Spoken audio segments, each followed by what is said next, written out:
campus, and then I went. Then I came back. So I need to get some stuff done on campus. I was with her last night.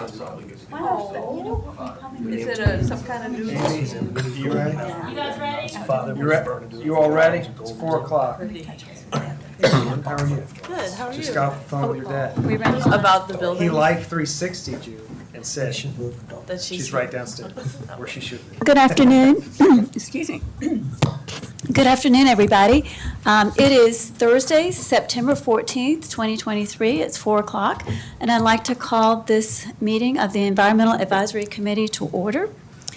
I would also like to acknowledge that the press and the public have been duly informed of the meeting in accordance with the Freedom of Information Act. The first item on the agenda is the approval of the previous meeting's minutes, and that meeting was July the 13th, 2023. Does anybody have any additions or corrections for the minutes?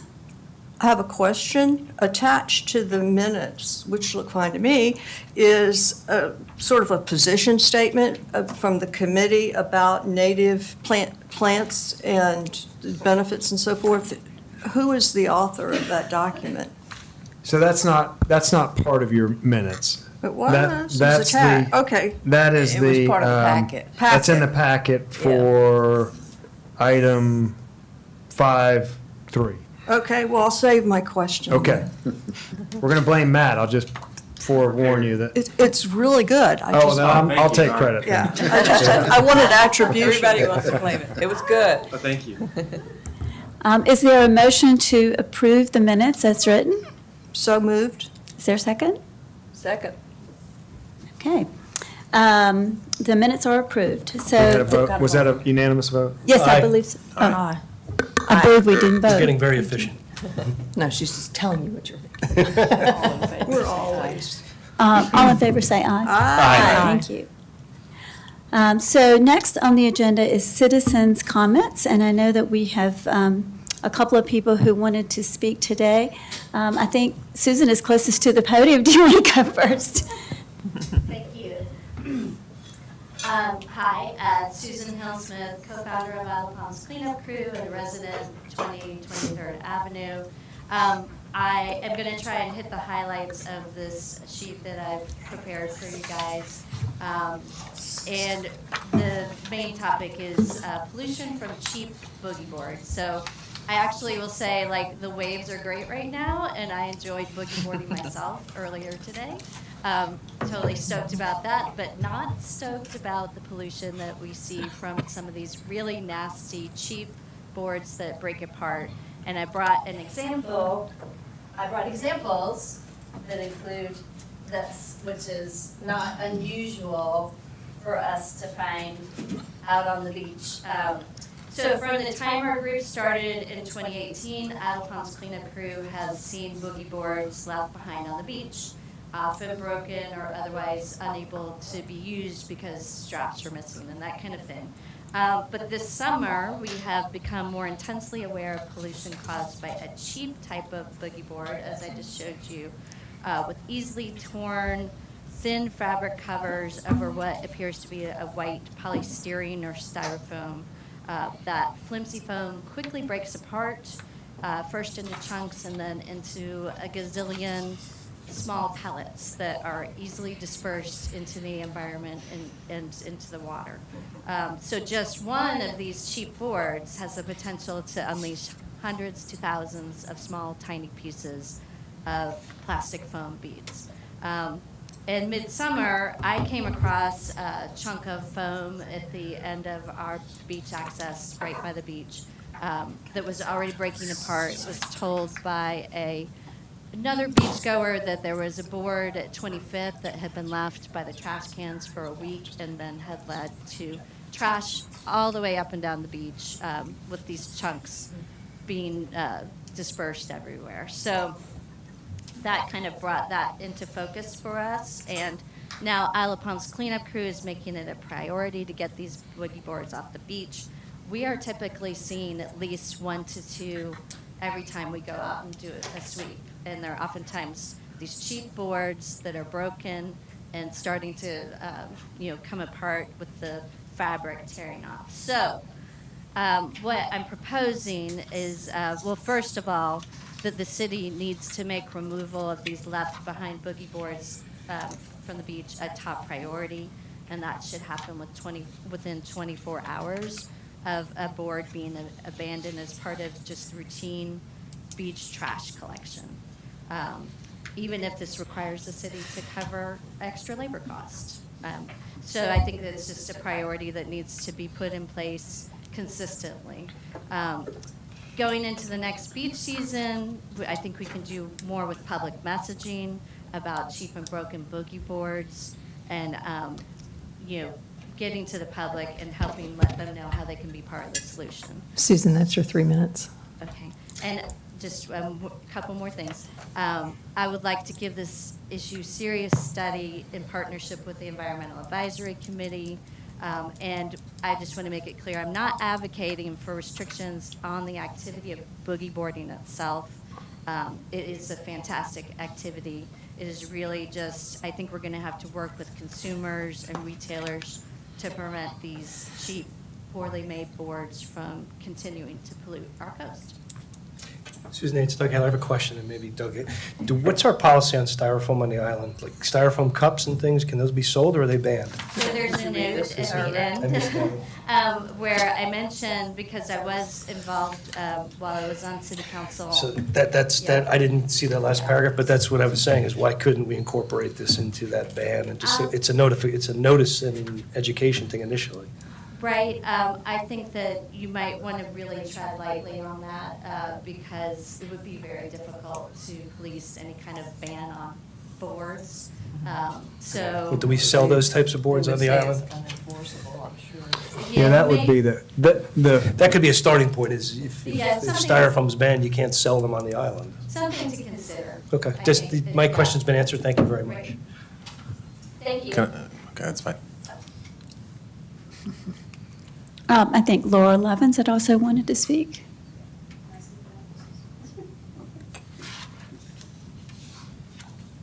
I don't think it's working. I'll speak loudly. Good afternoon. My name is Laura Lovins. I'm a full-time resident living at 5 Links Clubhouse Villas. There we go. I'm here today as a spokesperson for the Barrier Island Preservation Alliance and also as a private citizen. The mission of BIPA is to foster dialogue and community engagement to address the unique challenges of a barrier island community. And we also advocate for providing education to IOP and other barrier island communities on safety and quality of life for residents. We are pleased that the Environmental Action Committee, as part of the IOP City Council, is opening up a serious dialogue regarding the pros and cons of septic systems within our community. There is a lot we know about septic systems, and unfortunately, most of it is negative. We know that nationally, over 28,000 miles of streams are designated as threatened or impaired by the U.S. Environmental Protection Agency because of septic systems. We know the troubling fact that there is insufficient data collection about septic systems because the U.S. Census Bureau stopped collecting and counting county-level data on septic systems in 1990 because no federal program regulates septic systems. And we know that most states, including South Carolina, do not require inspections after a system is put in the ground.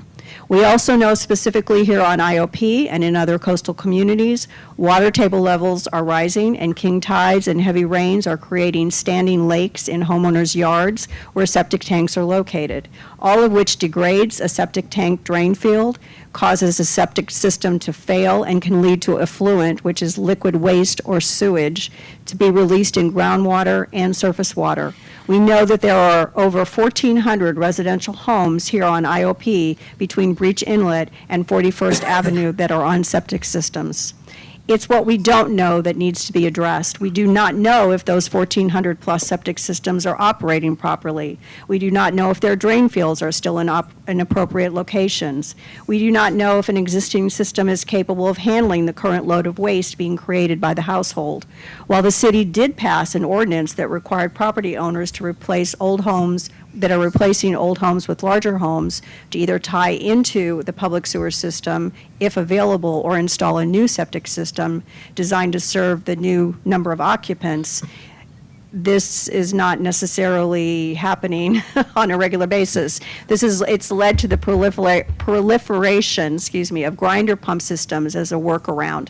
And the Water and Sewer Commission does not have a comprehensive long-term plan in their infrastructure that includes grinder systems. This has led to a haphazard and inefficient system here on IOP. BIPA acknowledges that this is a complex issue, but City Council was given a comprehensive assessment on septic issues and how to extend sewer lines in 2017 by the City Planning Commission. Ms. It Levens. provides an excellent blueprint on how to wean our island away. We cannot wait for an environmental disaster in order to take action, and we urge City Council to be proactive and not be reactive on this issue. Thank you. So just a quick comment on that. We have a water subcommittee. We've kind of come up with, I think it's 4 or 5 pillars of different wildlife, trash, water. And one of the things we've identified, and we're working through, and by October, we should have our updated goals for that subcommittee. And part of it is septic. And what we've talked about is in collaboration with the city, the Water and Sewer Commission, and DHEC, review and evaluate the existing septic systems and engineering requirements for new systems to understand the potential impact, the potential of septic systems to be sources of environmental pollution. So it is an issue that's come up, particularly over the last 3 meetings, I think we've been talking about it. And there's a study. And the study up in the Grand Strand is really kind of starting to provide some data that's actually coming from DHEC in South Carolina. So it is an issue that we're aware of and we're trying to take some action on. So thank you very much for your comments. And wants to engage and help educate council and anything. We'll include you in that collaboration Yeah. discussion. All Thank right, you, great. thank you. Thank you.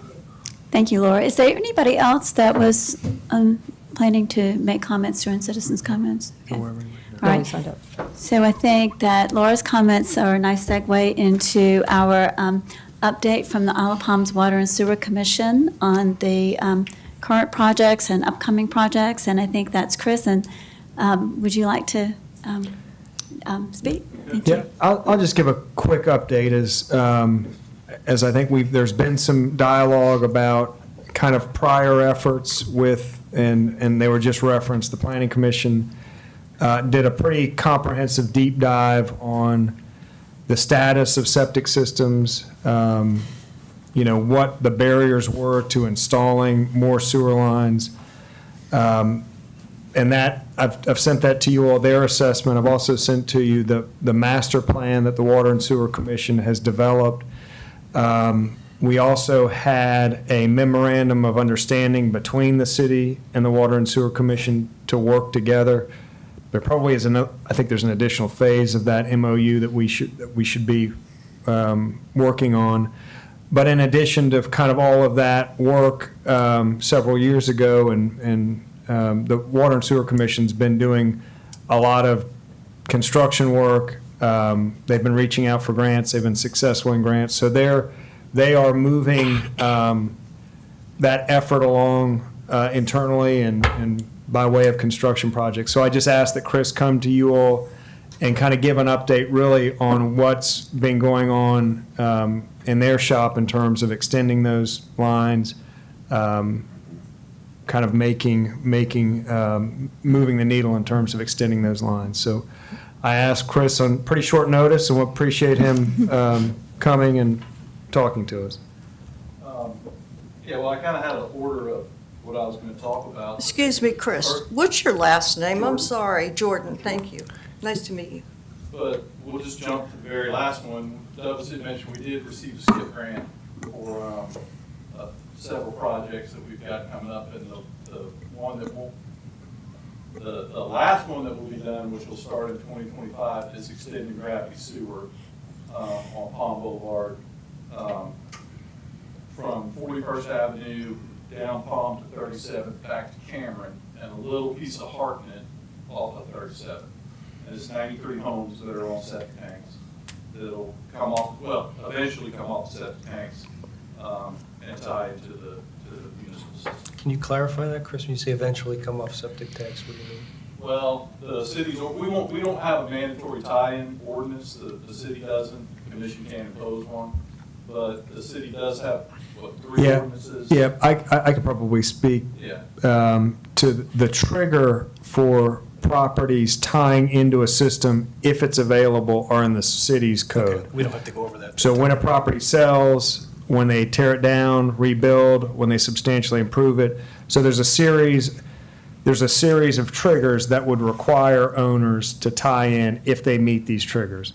There's always been kind of an emotional, I would call it an emotional resistance to a mandatory tie-in. So that's always been a hot button issue, and the city has never had a willingness to impose that. That's kind of the standard that bonding agencies, and we had these discussions with the Water and Sewer Commission, if the city was wanting, or the commission was wanting to borrow the $50 million to do that project, they could borrow that money, but the only way they would be able to borrow that money for the bank to be secure is for us to have a mandatory tie-in rule. That creates a lot of emotional stir, and so really there's been a concerted effort to work around doing that, and this is kind of what we've thought of as the evolution, the slower evolutionary transition from septic and grinder to gravity sewer, where they would extend it a bit at a time as money and grants allowed, and then these triggers in the city code would cause gradual connection, so to kind of build off of each other, identifying the places of need, kind of environmental need first, and I think we thought that those low-lying areas on that part of the island were probably the most in need, and they also obviously make sense in terms of their planning from an engineering standpoint of starting there and working, kind of starting closest to the plant, working away from it. So I guess from a high level, I would say it is a first or second step of a very long process that will build that system out. Do I understand correctly that the 93 in this first move, 93 homeowners would tie in, they'd have available tie-ins, which they may not now, provided by the city and the commission. Will individual homeowners be required to finance the tie-in themselves in terms of engineering, landscaping, grading, whatever? They'll have to pay a tap and impact fee, kind of yet to be determined based on how much this project is going to cost us. Okay, but in terms of other costs besides the tap-in, that could be very significant to tie in, running the line, there's been a lot cutting of down discussion trees of, and it could be whatever. anywhere from, Okay, so they could choose not to take advantage of the increased infrastructure. Okay, thank you for clarifying. And that's kind of why, as a committee, we've talked about getting an understanding of the water quality and what the issues are. Because if we actually do have water quality issues that we can tie back to the septics, like what they're doing up at the Grand Strand, that may give us the opportunity to go back to EPA or DHAC and get more money into the state revolving fund or the Infrastructure Reduction Act or other things. So we're trying to think of another view of, There's a problem. Yeah. We got this grant money, just to give you an order of magnitude, just to tie in those 93 homes, just what our cost is to put the infrastructure in, is just under $4.7 million. It's not cheap. So, roughly 1,400 septic tanks on the island, and it's easy to do the math. So, but we did secure a skip grant for that, so we've got that going on. I'm sure y'all have all seen the project that we have going on 41st and Waterway, consolidation of the Wild Beach wastewater plant at the Bush Trails. That will enable us to shut down the Wild Dunes plant. This is a higher level of treatment, that membrane bioreactor process, tertiary treatment, reduced quality water. So it's a lot better than, we meet our limits at the Wild Dunes facility, but the water that comes out of the MBR plant is by far leveled up. So Is there an economy of scale, Chris, that's getting met too? There's some savings. Is there some savings by consolidating the two? Yeah, I mean, the maintenance cost on the Wild Dunes plant was what drove the actual shutdown of that plant, just because it's an old steel package treatment plant.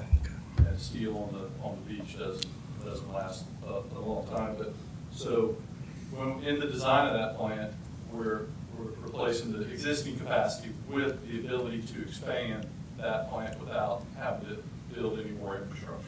the tank is gonna be there, and we just have to drop equipment in when we add gravity sewer, like when we add this next basin, and if we can secure the funds to add additional, basins in the future. But just to let you, another project that we have going on along with that is replacing the effluent discharge line from Forest Trails to the intercoastal waterway to discharge effluent. It was built and installed when the original plant was installed back in the early 70s, so it's old. And then the last kind of sort of wastewater project, the reject water off of our RO treatment plant. We're moving our outfall from a bank discharge on one side of the Isle Palms connector to another side to move it out in Ham Creek. So that's kind of the three projects that we have going on. Do you have any questions about? That's it? Only those three? They're sizable projects. That's why I kid, they're sizable projects, they're not small. I don't know, in the neighborhood of about $35 million worth of work that we're doing. But Well, thank you for all the work that y'all are doing. yeah, but, I mean, we've done a lot of water projects, just water line replacements since I've been on the Water Sewer Commission. I mean, we've done a lot of work on Isle Palms, moving down into Wild Dunes, replacing water lines. Now we're kind of focusing more on the wastewater side of things. Now, that's been planned all along. But, we're definitely advocates for gravity sewer, the grinder pumps. When the commission allowed those, back in the 90s, it was a viable engineering solution that properties owners, they wanted to install these so they could build these bigger houses and put in these grinder pumps and pump it to us. And we've got over 200 of them in the system now. We'd much rather prefer to have gravity. Tie-in. And we're kind of working towards that. And the first part of that was to build the actual plant to handle the expanding of the system if that were to occur. So that's what we're in the process of doing now. And we were lucky enough to secure that SCIP grant to be able to put in the first part of that sewer master plan. I know it was probably, in this information we got, which I read, but I don't remember, the timeline for this, where you're going to start at 41st, go to 37th for those 93 homes. That will begin in 2024? It's or in design 2025? right now, and probably late 2024, early 2025. Okay, and what's the projected timeline for going from 41st up to Breach Inlet? What's the year?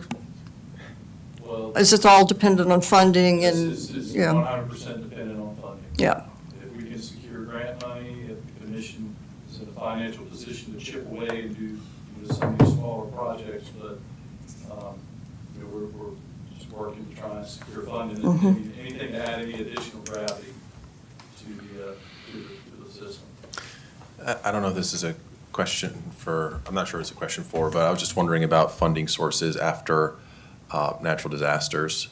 When you have a hurricane come through and, obviously we had issues at the Breach Inlet with the dune and, I know there's some funds that the county, I think, has collected from taxes and whatnot, but I don't know, I'm not real familiar with different funding sources, whether it's a grant, federal grant, or after a disaster, if you could say, well, we have high tables and, is that a time to quick go out and get your samples and see that there's human stool everywhere? And that, I'm just curious, where could potential other sources of funding come from to help, recognize that there are impacts, not just to dunes, but also to the environment and our water from the septic potentially. The SCIP grant is a resilience, it is specifically aimed at reducing future disaster, right? Am I correct in that? So I know that they're kind of proactively, if you can make the case that, we need to do this to be more resilient in the future,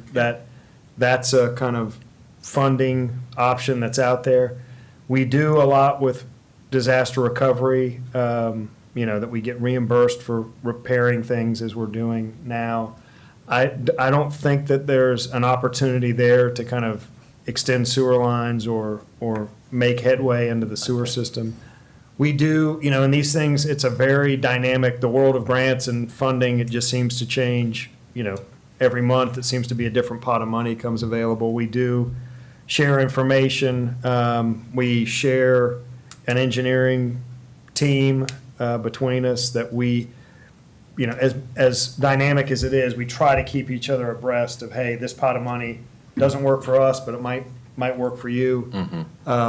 So we do as best we can to keep Okay. on top of that. But I don't know of any post-disaster. I know that there is money for planning for. That's for- better. I mean, Yeah, do it up front. Preventatively, yeah. To follow up on that, at one time, I guess the city and the commission were very motivated to expand the sewer plan for the entire island.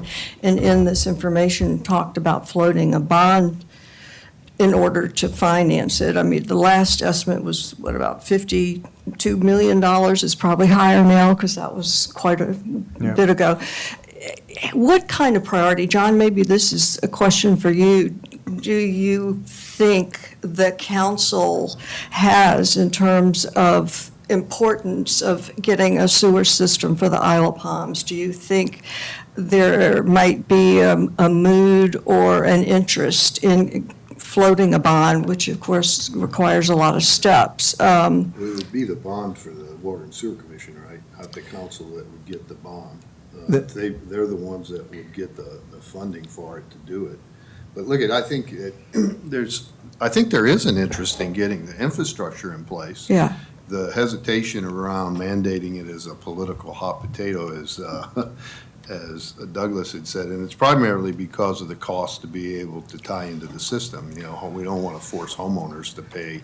Some of these estimates were fairly significant costs. $45,000. And it's always been a barrier. So part of the funding, I think, would allow for the tie-ins as well, at least, you know, to cover some portion of that is what the thought would be. Have some incentives But, yeah. available to homeowners that choose to tie in, something like The that? easiest way to get stuff like this done is to find federal or state grants. If there's state revolving fund, or if there's a lot of infrastructure reduction money over the next couple of years. Yeah, this SKIP money is definitely, it will definitely make it way more affordable for this basin, this 93 customer basin to tie in a year, $45,000.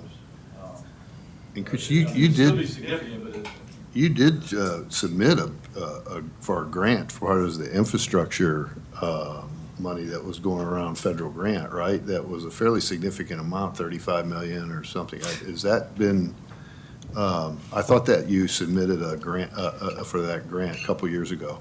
No, that's the 4.7. And that's all we got of the That's, 4.7? yeah, and I think that, you know, they almost all require some amount of matching, and I think that was kind of how you chose the number of basins to tackle, was it the? It's a minimum 25% match. We leveraged 33%, I think, of local match, which probably helped us get the, secure the grant. But each one of the SKIP grants were capped at $10 million. Okay. So we applied for, I think, around 8, and we ended up with a little less than 5 for the total, for those 3 projects. And the other thing. I think to answer your question, though, I think there is interest in getting an infrastructure in place to be able to go 100% to gravity sewers. I think the $50 million chunk is probably a pretty high hurdle to take. I think to get it all in one chunk through a bond. I think the preferred route is to try to continue to look at Piecemeal. reasonable pieces and get it through grants as much as we can. Yeah, these things done over maybe a 10-year strategic plan, more realistic. One of the other things we talked about, if we all recall, was looking at the specific requirements we have around maintenance and operations and maintenance of septic, because one of the other things we can do is in the interim, we could, other states do this, we could mandate every year, every 3 years, you have to have an inspection by a licensed engineer. Every year we used to do this in the community I was in, if you produce a receipt that you had your septic pumped, you'd get that money, tax credit, local tax credit or local credit for that. So there are things we can do too, for the septics that we do have, to make sure that they're functioning as best as possible while we're making this longer-term transition over. So that's something we talked about as well. And there is a push on the county level to do just that for annual or every 5 years or 3 years, septic tank inspection Yeah. required. Well, it's a lot easier. You're talking probably, hundreds to a couple thousand if you have to fix your septic versus, tens to 20,000s to having to replace it. So it's a little more palatable. So maybe the city council may be a little more amenable to that. But good septic, good best practice for septic is to inspect, maintain, and pump, right? And so if we don't do that right now, we can easily find examples of best practice around us to demonstrate that it's what we should be doing. And that's, I think, one of the routes we're talking about is if we can provide that information to council, it'll be easier for them to support that initiative. Chris, I had a couple of questions. I wanted to ask you about, I have a friend who has a daughter who's building a house on Carolina, and it's, I think, between 6th and 7th Avenues, and she's interested in tying into sewer. And when her neighbor heard about that, he said that he would be interested as well so that they could share that cost. Is there any effort, when you've got people in a certain area, is there any effort to kind of reach out to people who are in the adjacent homes or across the street or what have you to let them know about what's happening to see if they might be interested, because then they could share that expense? Yes, you need to have them get in touch with us because depending Yes. on where she is between 6 and 7, there is gravity that comes up Yes. in that area, and we do have customers who will extend gravity, and we do, when that occurs, we do contact adjacent homeowners and see if they would like to participate in tying into the gravity, and a lot of times people do. Yeah. Yeah, she has been in contact with you. Yeah. Maybe close enough to tie into gravity. Yeah. At a pretty reasonable cost. She got an estimate of between $10,000 and $15,000, but they're not really sure exactly where the tie-in needs to be, or I think somebody's helping her with that. Yeah. But I was just wondering if it would make sense to be able to kind of reach out to people close by to see if they wanted to be a part of that process as well. Yeah. The commission did a project, extending off of Merritt Boulevard. Uh-huh. And ran additional gravity. We contacted the homeowners in the area. I believe everybody's tied in. Maybe one home might not tie in yet, but everyone on there was 10 or 12 homes who ended up tying. And that was a nice project. And that's kind of what the commission has done, is try to do these little small extensions where possible. But she's in a good spot if she wants to get on gravity. Yeah, she thought she was, yeah. The other question I had is, and I don't know if who's the best person to answer this question, but, one of the concerns is that we don't have any guidelines as far as when systems are inspected or anything with regards to maintenance that's that we have at the city level. Is that something that is reasonable to pursue in light of the current concerns that we are hearing about septic tanks, where they are not really suitable in areas where we have flooding events, where we have king tides?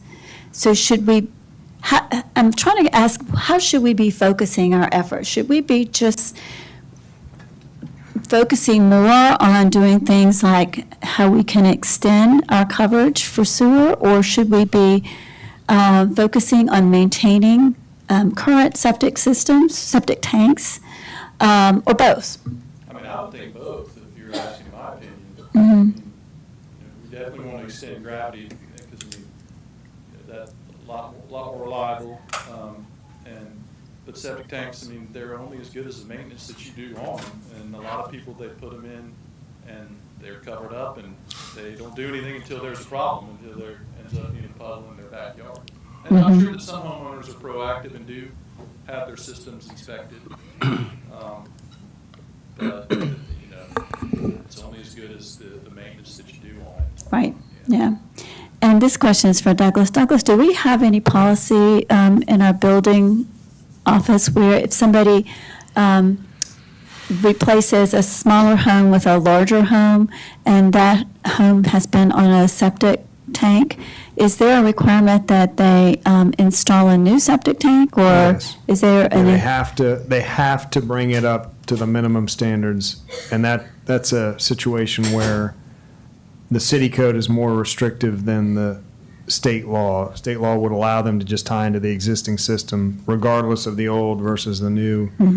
there is a more restrictive city law that if you tear it down and you're enlarging it in any way, Right. you have to bring it up to the minimum standards, which generally involves going back to DHEC for a new septic permit or tying into the public sewer system. It's And- usually done by bedroom numbers for quantity, and then what the latest standards are for quality that you've adopted. Bedroom. So sometimes we have homes that change over from like a single family to a short-term rental, and it might be a three-bedroom home, and so suddenly instead of two people living in the home, there might be six people in the home.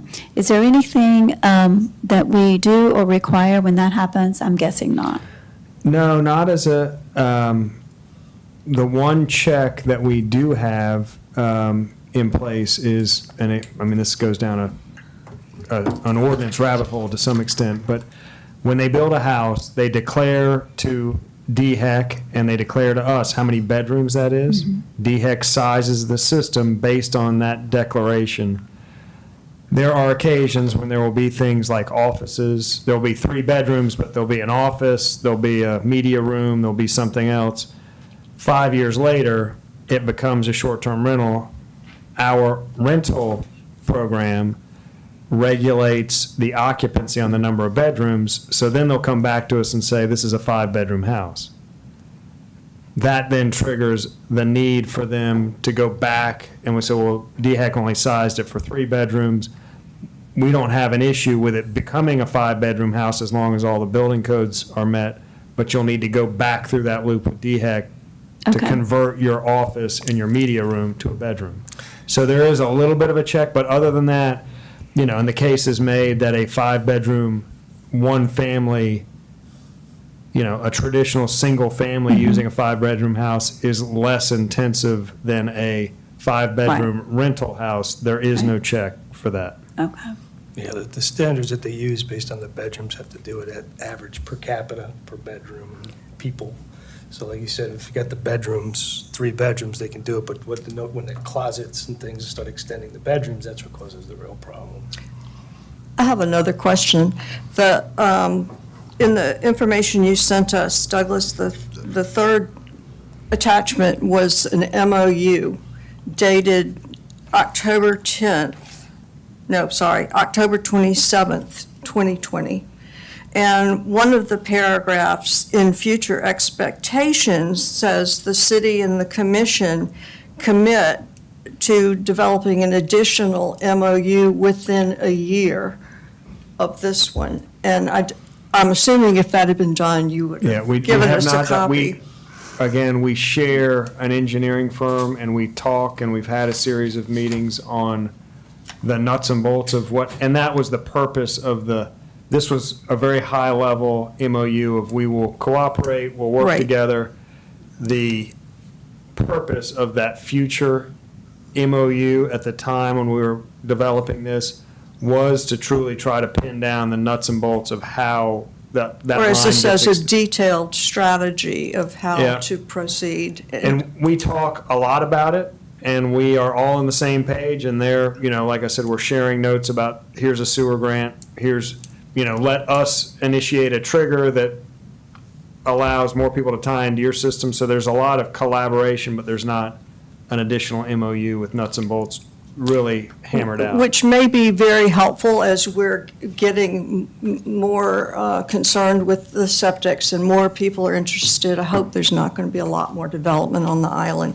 But rather than fighting fire by putting out the one closest to your toes, it seems it would be very helpful to have a more strategic plan, understanding that economically and realistically, things may come up to disturb that timeline, but it's, speaking as a homeowner, it can be very confusing if a homeowner says, okay, I want to go on I want to get off of septic and go on to tap into the sewer. Well, It's quite a labyrinth of decision-making, yeah. decision-making and information. Yeah. So just a thought that it might be helpful to planners, city council and so forth to try to come up with another MOU to kind of keep things moving forward and in the forefront of the public and the council's mind.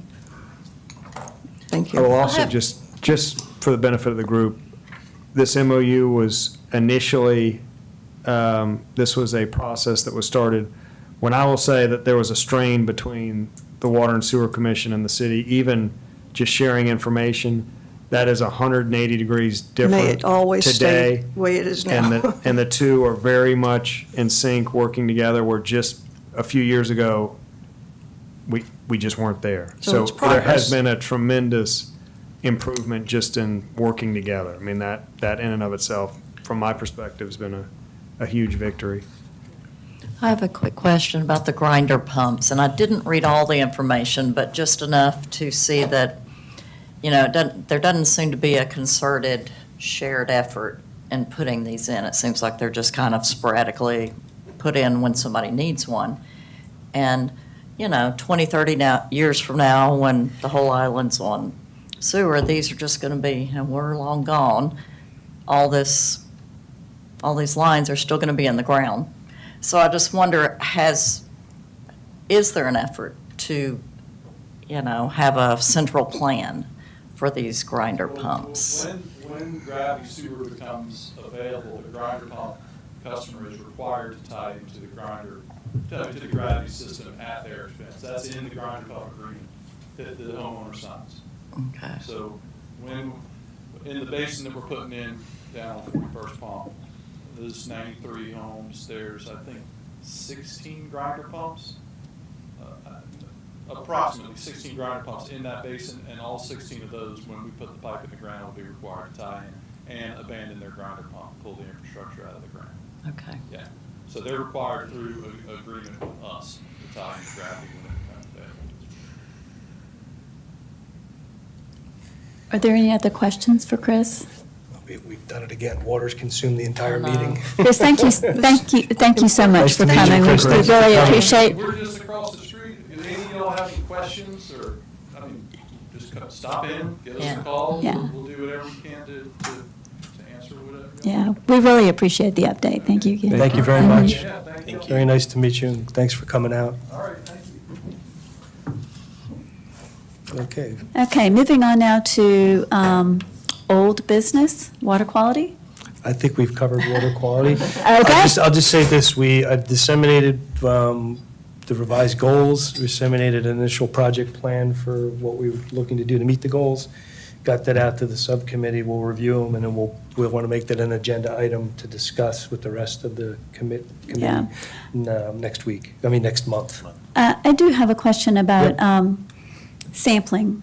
Mhm. You talked about sampling, and I was wondering if, I don't know, maybe Douglas or John or Doug, an update on when do we sample? Where do we sample? That's part of the project plan. Do we know what we're currently doing? Yes. Douglas might know that. Yeah, so we, as you all will recall, we did a handful of samples, probably now a year ago, 8 months ago. We have not been doing samples recently. We did find that the samples that we got were not terribly useful. I mean, they were, and I'll say they were not useful because everything was off the charts. I mean, and we don't really know exactly what that meant. Does it mean that truly things are out of control, or is it? So that's led, I guess, to a more kind of thoughtful approach with that we're going to work on, of what to sample, how to sample it, how we should be doing that, and So that's but we something. have not been doing. That's something that we're working on. Okay. We did do some random sampling. Wasn't terribly useful. Well, I think it did information. indicate that we might have some problems, but we have to be more systematic in terms of how we go about where we take them and what we take them for, to know that it will lead back to understanding why there's an What- issue. yeah. Right now, it's just saying that, coliforms are really high going off the island. So Yeah. the idea that the plan that we put together, that we'll review with the rest of the committee, is kind of identifying where the hot spots are, where the septics, where the drainage, where the outfalls, trying to identify the areas where we want to sample, because sampling can be expensive, and identifying where we think the best places to sample, what parameters you want to sample for, then execute that, get the results, and then look at it within the context of, okay, there's 93 septic tanks up by 41st. We know that's a problem area. That's going to be fixed.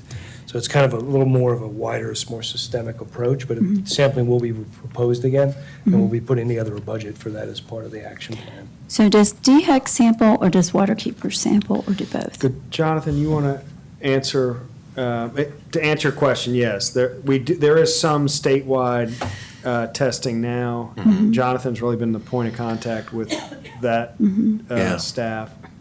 Yeah, so there's some sampling that DHEC does. They do some sampling on like the ocean side of beaches. That's to make sure that it's like safe to swim. So that's up and down the coast, and there's a GIS map that's publicly available. You can view that. And then the Intercoastal Waterway, they're doing, they have a shellfish program that looks for E. coli. I think that's about it, really, to see, is it okay for people to be getting shellfish from these certain areas, and then they'll, shut down certain areas. And so I think there's at least 2 or 3 areas near the marina that are kind of closed off. But that's about it. There's not anything else. If you're looking for PCBs or heavy metals or, Yeah, okay. PFAS, PFO, anything else beyond that is Yeah. not sampled.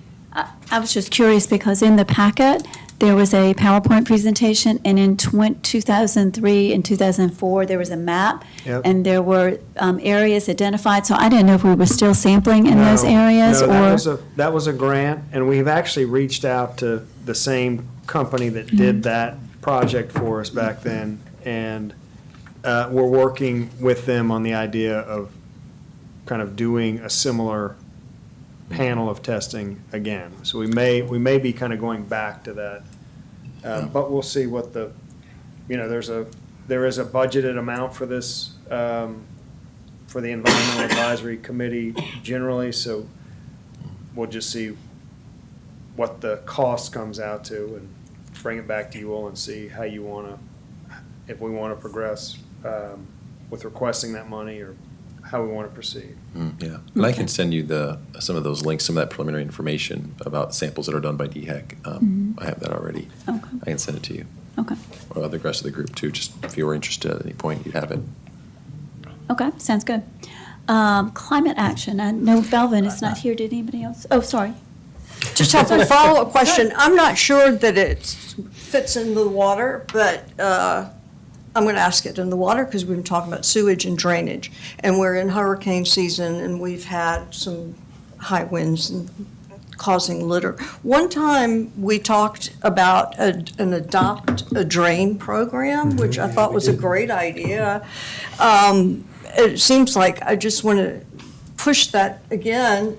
I don't know how the city would do that, but I think there are a lot of people that are willing. I know of several drains that are sort of been adopted in my neighborhood, and whenever there's debris and, flooding subsides, these people go out and make sure their drains are flowing again. So, quick update. Is that something? We do have an adopt a drain program that is done in coordination with the city of Charleston and Charleston County. And I know there's a link, and maybe on the city's website, there are drains available. Matt has Okay, been. on the City of Charleston's website? No, it's, No. Well, I think it's on our website, but it links to the city of Charleston's, right? Is that kind of? I think so. Yeah. Okay, so you could go through the IOP.net? Or and- city of and- Charleston, but yeah. And I will tell you, I'm though, gonna that look the for that. deficiency in the entire program is you are not allowed to adopt a drain that's in the DOT right-of-way, which is most of our drains. So there aren't as many available, and for whatever reason, the program won't allow us to add all that are available. So it's been a little bit hamstrung by that. But the program's up, it's kind of in its infancy. I think we would like to get it to where you could adopt any drain, and it has to be a grate. Has to be a great inlet, and it has to be outside of the DOT's right-of-way, which when you look at the map, it's not a tremendous number that meet that criteria. We understand that they don't want people, getting down into ditches, especially if there's, if there's an event going on and, they don't want it to be an unsafe program. Not sure why. I don't think the DOT would care if we allowed people to adopt their drains, but they wanted to have some separation on that issue. So it's up. It's just not been terribly, and I mean, there have been a fair number of adoptions where people are just, from my perspective, just the concept of, hey, please feel comfortable going and cleaning out a grate that's adjacent to your property. I mean, that messaging, even if you don't go through the actual process of formally adopting it, we would encourage folks to just clean drains around their house. I would think they would want to do that. They'd want to do it. We, If it was we right hear there, that they're whether they had uneasy permission or about it. not. Right. We feel that some people are we hear that people are uneasy about, going out and they feel like they're Safe. getting into Donnie's world or they're doing something that they shouldn't be, and we want to just kind of change that perspective and let people know that they are. But any we've had the Disaster Expo, and we kind of publicize that it's a program, it's available, and they're slowly getting adopted, the limited number that are available. And I can send that link to all of you if you have one that's available.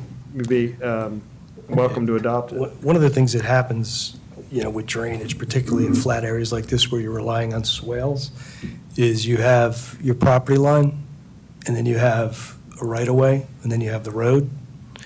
And most people have taken over the right-of-way and backfilled the swales and put up plants.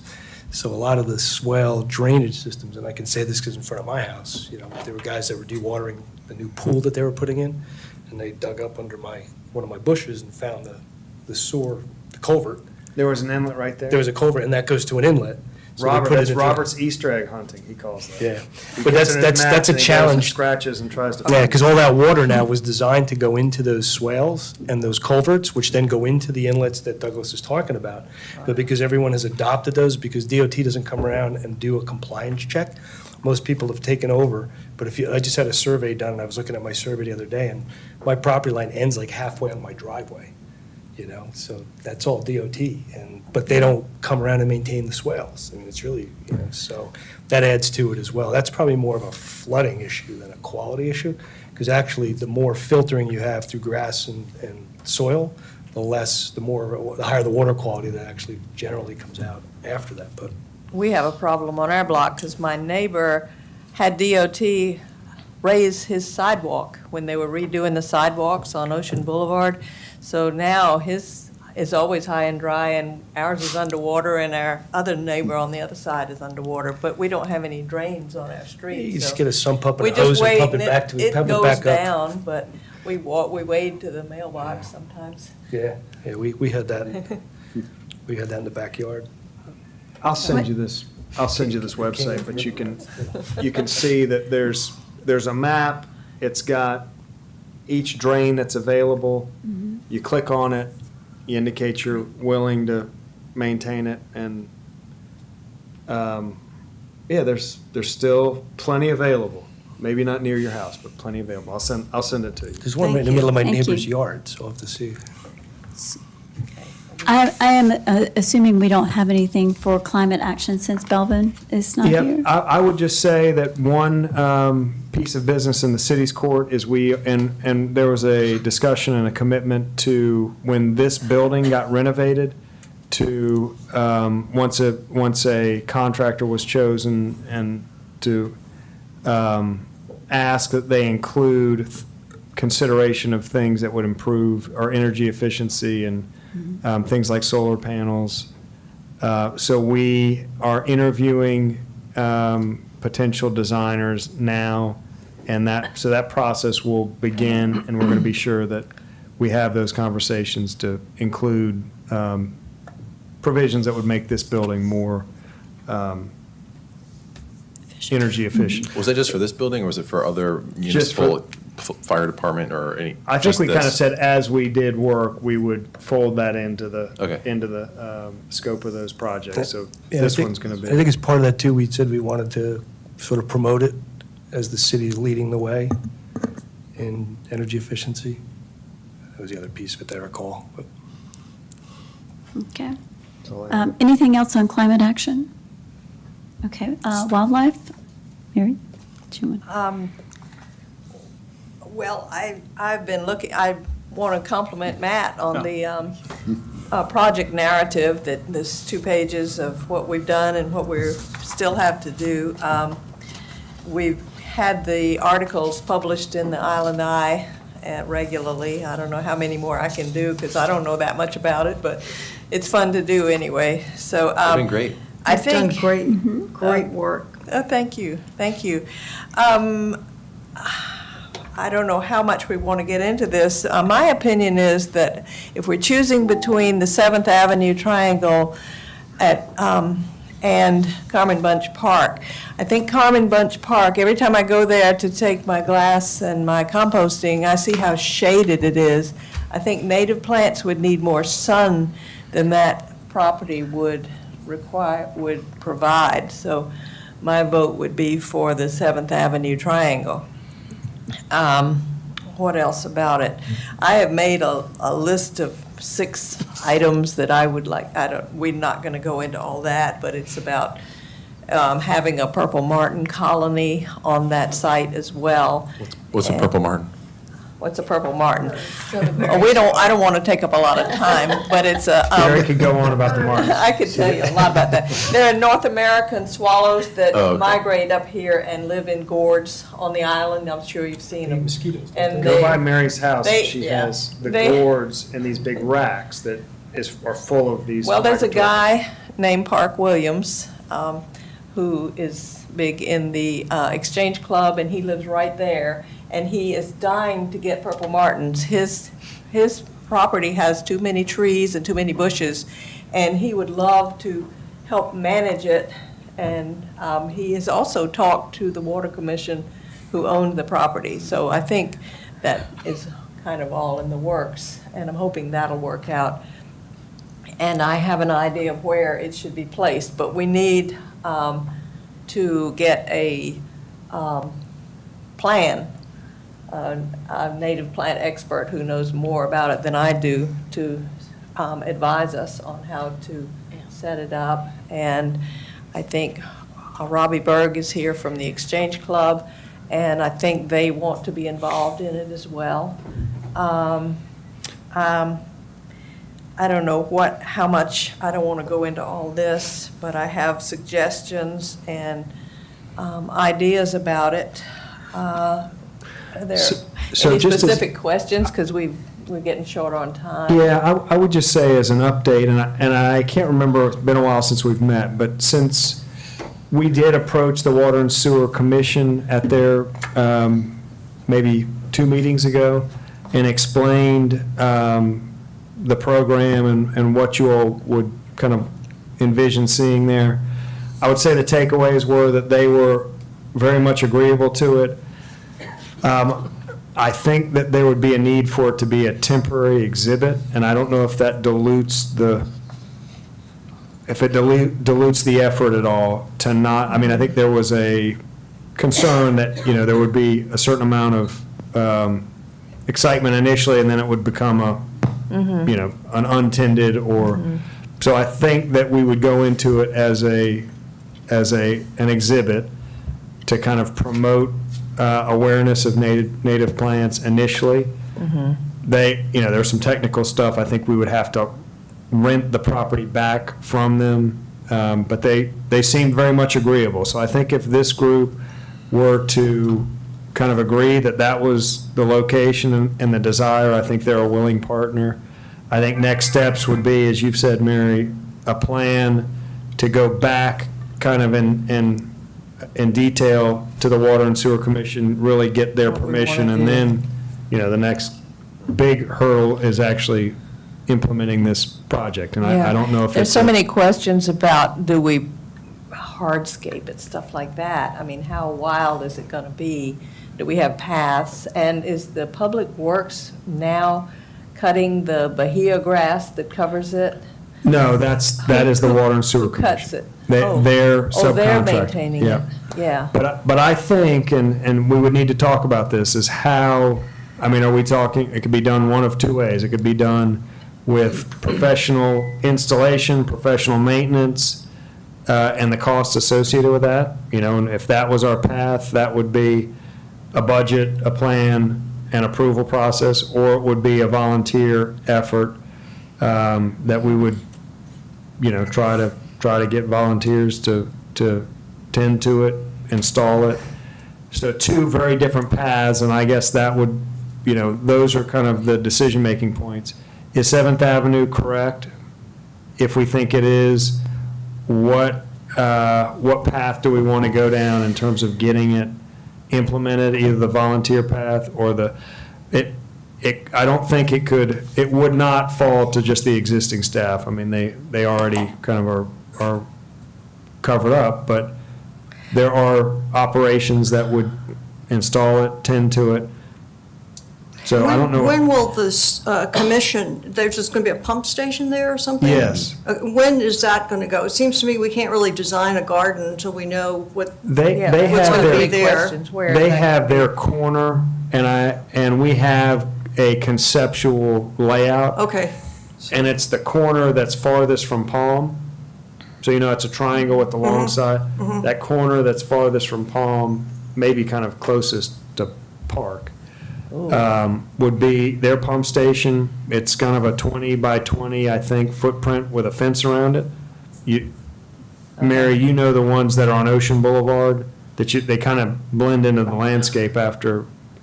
I'm not even aware of them. They're I mean, they're the blended so well. fence. Oh, with the fence fenced-in, around it. Big fence, and it would they be unlock exactly that, yeah. It would be Oh. exactly that. Oh, that would In- be difficult because in one there's a corner. palmetto tree right in the middle, and there's a native trumpet creeper growing up that is great that I was hoping could be saved. But purple martin pole cannot be right next to a tree, so I don't know about that, the placement now. I was hoping that the pump station would be way over on one of the other corners, not right there. Not that corner. That Yeah. was your identified That was my corner? corner for the purple martin pole.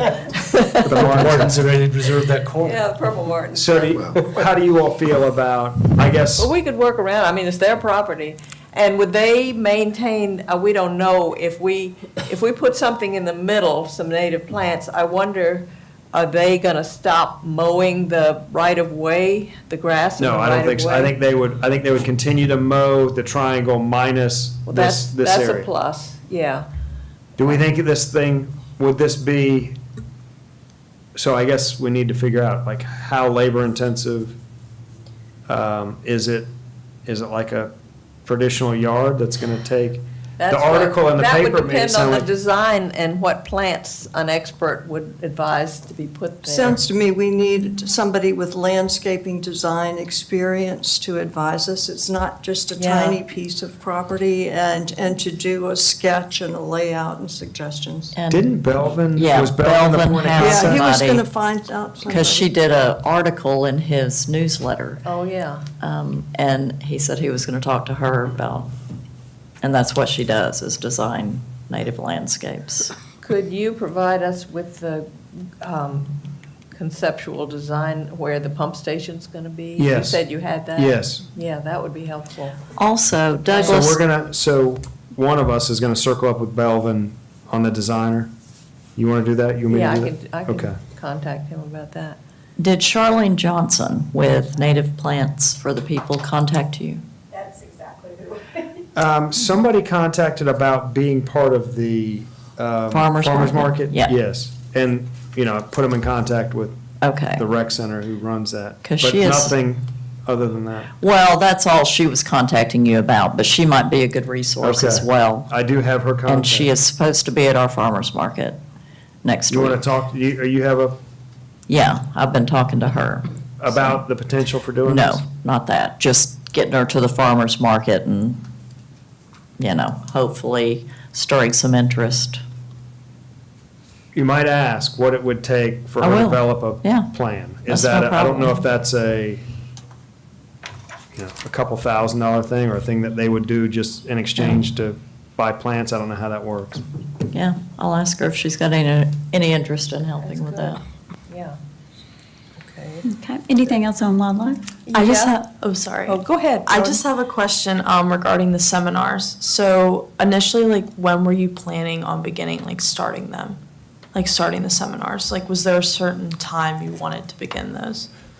That had not been discussed yet. So and I think it was one of the preliminary meetings, I was feeling like we heard that spring was the time that you would, and I think I was envisioning the exhibition happening, this installation happening wherever it was gonna happen, I guess at 7th Avenue maybe, and being kind of coinciding with this series of educational classes, and I think we were gonna choose the best planting time to do that. So, and I'm not a planter, so I That's think I something remembered that. ask Charlene. Well, she actually What said. the time of year. September through November, and then March through May. She said it's the best time to plant native plants. So, So the seminars Pretty- might be best if we did them at the, end of January, sometime during February. Right, to just be prior. ready for To be kind of ready this for the thing in plant. March. Give an season. introduction, yeah. All right, man, you put that into your, Meeting. the time, the schedule of this thing. Updates So on other seminars. stuff. Sure. Okay. there's We funding did have kind of an environmental scare about something was killing, just wiping out the native plants between 36th Avenue, 36A for about 4 houses. And I panicked and went out there. A homeowner called and said somebody had poisoned all the plants. And we thought, oh, that's crazy. But it turned out that I talked to a friend whose husband is a land restoration expert, and he said it was saltwater incursion from Idalia. And since then, I've gotten information from Dewey's Island and Sullivan's Island that the storm surge came over the dunes. It didn't affect the sea oats and the other plants that were growing there, but it killed the wild pea vine and has turned the wax myrtles brown. I don't know if they're going to come back or not. The freshwater plants. But it was just a natural event that was not anything anybody did except Mother Nature. So that was, It's cool you found that. that was resolved. As far as loggerheads go, we are down to our last 4 nests out of 47 that were laid on the Isle of Palms. And happy to say that none were lost to the storm surge. We had debris and rack piled up on top of a few of them, but we moved that down and the turtles came right out. They were fine. In fact, 3 nests had turtles come out all over the beach during the height of the storm. I don't know what happened to them, but they're gone. Wow. I just hope they didn't drown in the washing machine of surf that was out there, but that was amazing. The sand scraping at Breach Inlet was finished on Tuesday. The turtle team did have to monitor every single morning, even though we know we're not going to get any more turtles coming ashore. We had to go out there when it was half dark and make sure that it was all clear before those guys could roll those big, heavy machines out there. We were also looking for stranded turtles, live and dead, and we didn't find anything. That went on for 8 days. They thought they could finish in 6 days down there, but they did not. So yesterday, they got permission to move all the heavy equipment on the beach, all the way up to Beechwood East and Wild Dunes. That, they say, is only going to take a couple of days. Today was their first full day working in Wild Dunes. Does anybody know how much they got done? They should be getting about I finished. think Did they're Desiree done. tell you? I They're think done? they're done. Good, because we didn't have to survey that because the tide was high early in the morning when they started, and they had to wait till it went out. So we wouldn't have seen any turtle activity anyway. So that, we're all glad that that's done, and I hope another hurricane will not take that sand away. Mm-hmm. So that's all I have about that. Anything else for wildlife? Okay. Just a quick note on litter. I had sent a picture of a butt canister that was overflowing back, I guess it must have been in sometime maybe late August, early September. And we had heard, I think Douglas reached out to Robert in Public Works, and Robert responded that it's pretty challenging to empty those cans, and so I think that he has a plan of having a contractor do that. Yes. And is that part of, is the contractor part, this was at the city, at the marina, is the contractor somebody who does just the marina, or do they do other areas around the city? They do, we have one contractor that does multiple areas Okay. around the city. So that would be And so they're- something. And they're also going to do, Front Beach. they're going to take over the canisters at the front beach. Same, I didn't realize that apparently the canisters we have are open with a Allen key. There would be, a lot of times they'd be down there, they wouldn't have the right Allen key, so it definitely, Robert said, slipped through the cracks more often than kind of they liked. So the contractors are there, they're there routinely. I think they're going to change the securing mechanism out to something that anybody can do, like a thumb screw. So hopefully make that easier to maintain better. He did say the marina, and I guess, and I don't know if it's employees, if it's restaurant employees, but he said that marina one is super well utilized, that one fills up, way before any of the other ones. But he said that the ones on the front beach are kind of hit or miss. Apparently, if smokers work in the vicinity of that canister, it gets to be well used. So it's either kind of used really, really heavily, or it's used very sparsely. But he did say several Yeah. were very well utilized. I did notice the ones at the front beach have garbage cans in front of them, so it's a little bit hard to get to them. So the green cans with the lids on them are parked right in front of the butt canisters, cigarette butt canisters. It's not for convenience of emptying them, is it? No, I mean, it sounds like by you'd have design. to lean pretty far. Yeah. You'd have to lean over the garbage can to get to the butt canister. So it's not very accessible. So that may be one reason why some of them aren't used very much.